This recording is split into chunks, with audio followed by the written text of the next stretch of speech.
Hello, and today I'm going to be presenting my argumentative essay topic, and it is called The Catfish of Social Media and the Effects by me.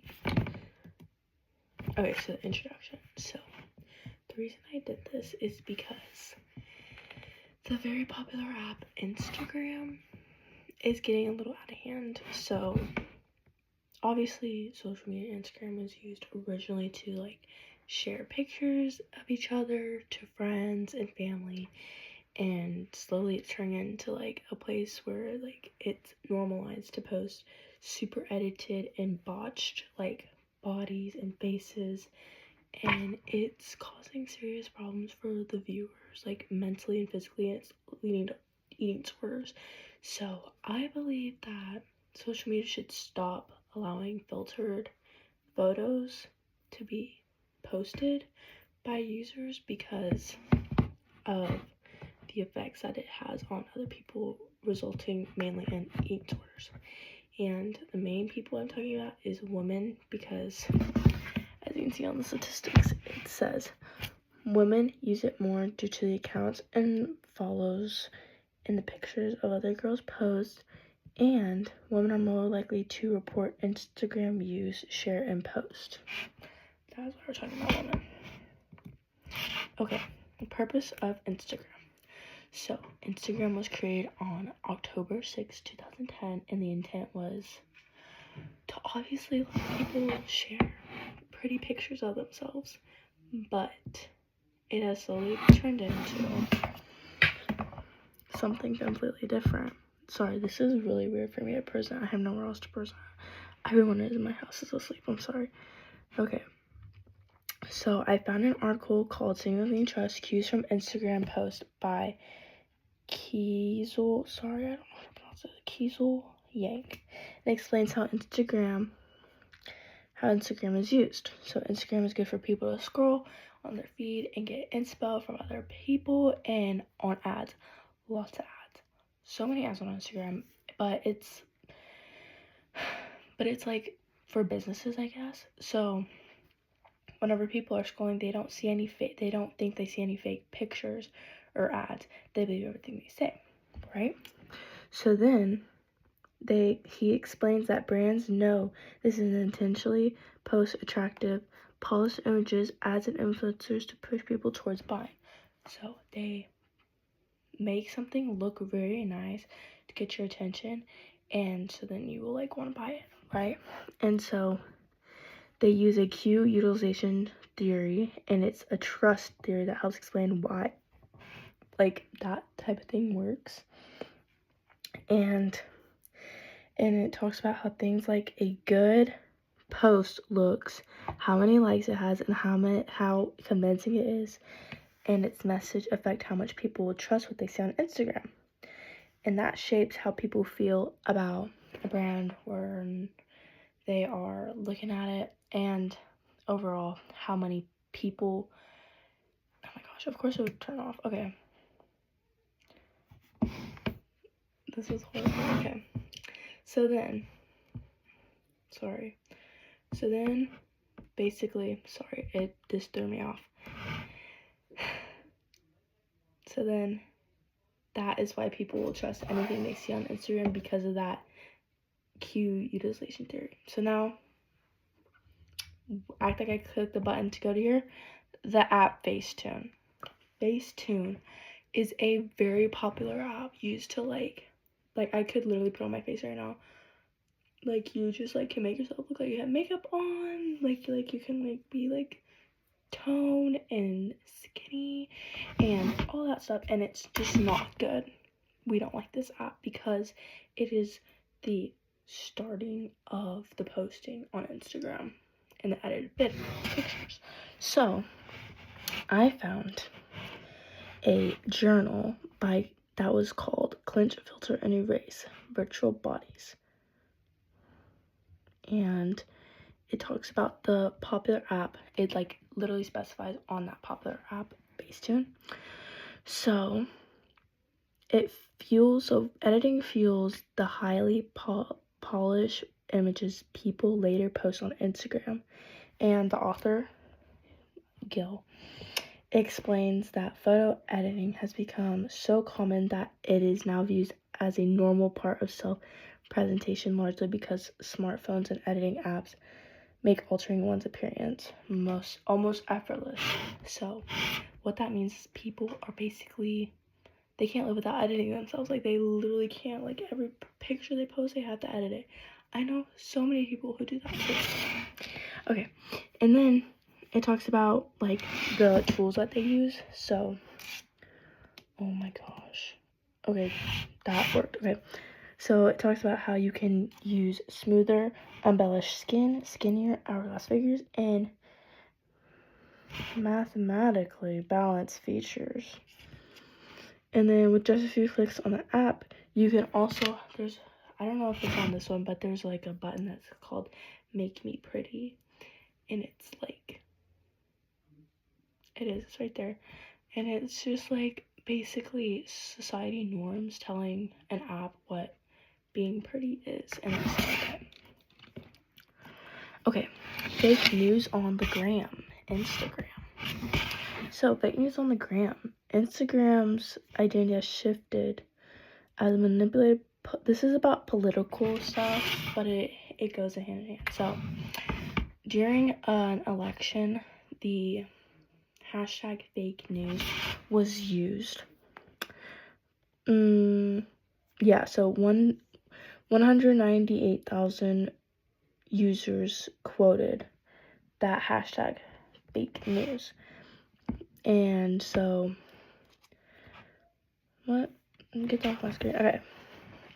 And so, that is a lot of people. So, even though it's political, the author's findings support the broader concern that Instagram users accept edited photos are real. So, during that time, obviously a lot of fake news was posted and about the elections and the people who were running for president and not, and a lot of fake stuff happened, and everyone believes what they see on Instagram based on this because of the hashtag fake news. People were like quoting it and be like, oh, this is fake news. That is what this is about. Okay, what taking photos does to the mind. Okay, so like constantly taking like selfies, like almost Snapchat, but like posting them, I guess, because like Snapchat's a little different. But so taking too many photos constantly and looking at your own image can contribute to poor body image, based on the article by Markia. I think that's how you say it. Uploading your best self, selfie editing, and body dissatisfaction. So they perform a test where they take photos of these women or they have them take pictures of themselves, and they say taking and editing the selfie resulted in increased negative mood and facial dissatisfaction in both groups.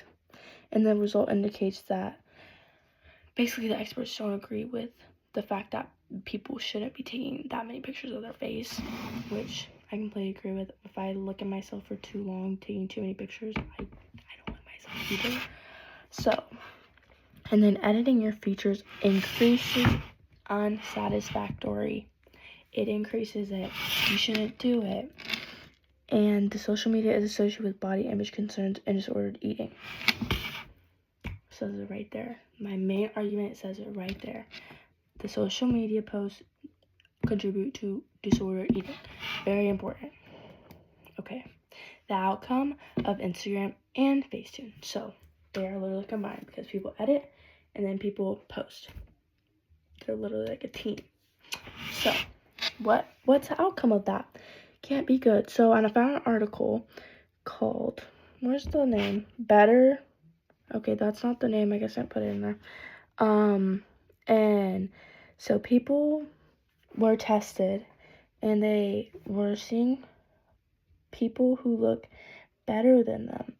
This is a journal by Linda Rice, and the main argument is that eating through apps like social media leads to more problems in the end.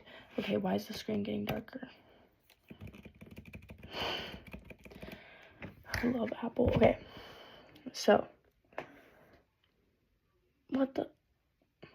Okay, hold on. No wonder why I'm confused. I'm so sorry. I hope this doesn't take away from my grade. Okay. So, see what people look better than them. So editing through apps like social media leads to more problems in the end game, like disordered and mental problems. So she talks about saying negative appearance evaluations are linked to dysmorphic appearance and concerns and eating disorders. It's basically the same as I said in the last line, but just with both. Editing and posting them lead to disordered eating. And then digitally altering photos by deploying filter or editing software may lead to ideals imagery regards to body image and satisfaction. Includes self-awareness and body consciousness through selfies bring about appearance-centric internalization. So, editing makes you feel worse. Who would have thought? Editing literally makes you feel worse because that's not how you look. That's not how you look. And it makes other people feel worse. So it's just not good. Okay. Live. I can't read that upside down. I'm sorry. I said live. Filters make people want more for reality. So this one is talking about actual people going to plastic surgeons and like face surgery people to like literally get their face done as they look on the filter. Like they show them a picture of what they look like on the filter and like, I want that doctor. So that's what this is about. So I found this last night, very last minute. I thought it was a good idea to add to my thing. So editing, and you can't even see that. So editing and filtering, specifically on Instagram, has been a prominent part of the plastic surgery patient relationship. And this was created by Anthony Young, and he's a very smart man. I love this. This thing is my favorite slide of my whole presentation. And so he talks about like plastic surgeons getting the photos, like I told you. And so he takes 3 women with 3 different age groups, all same race, and he has them sort these filters on their face from ugly, flattering, and most flattering. So they do that. And there was like 12 filters total that they picked, right? And so the reason he did that is because these 78 women, it showed how important it is these Instagram filters mean to them and how much these filters affect the expectations and results they want after they are put like under and into the surgery room. That is how serious people take these filters. They are literally going to dramatically and permanently change their face and spend bunches of money just to like look like an Instagram filter. Okay. The conclusion. Okay. So, social media like the app Instagram can be a space where people... Here, I'm gonna shut this for a little bit so you can see me. Okay. So, Instagram, it can be a place for people to share fun photos and let people keep up with their lives, but it's getting to the point where it's not even that anymore. For some people, it's very hard, and I've been there before, and it just needs to be put to a stop. Like, editing apps need to be stopped. There needs to be better guidelines. I think I literally missed... I definitely missed a thing. Hold up.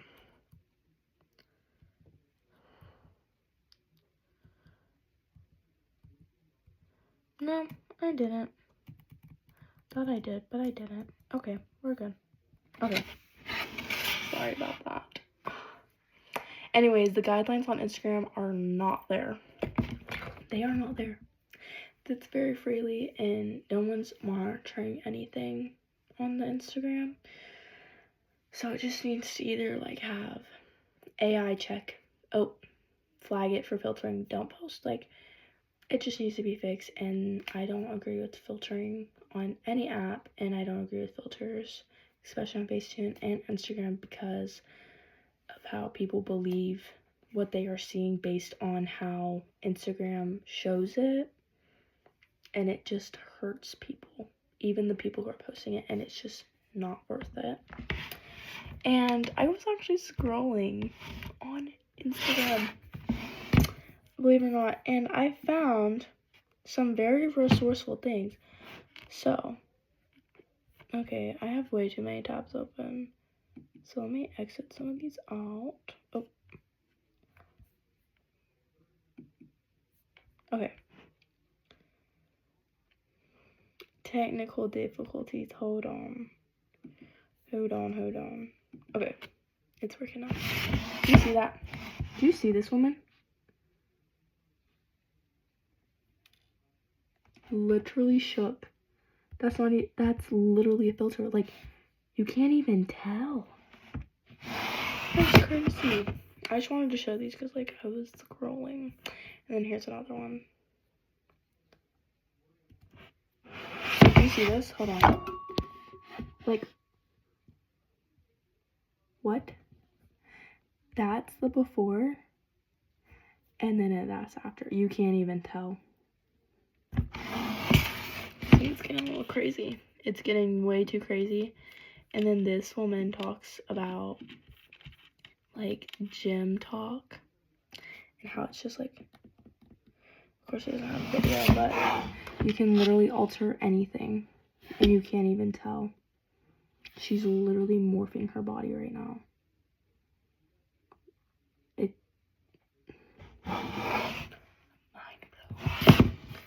But those are just like some little fun things that I added in there. And here I'm excited. And I hope you enjoyed my chaotic presentation. That was very long. I'm very sorry. Lots of technical difficulties. But I had fun presenting it. And I hope my message got brought up very respectfully and clear. And I hope everyone enjoyed it. And thank you.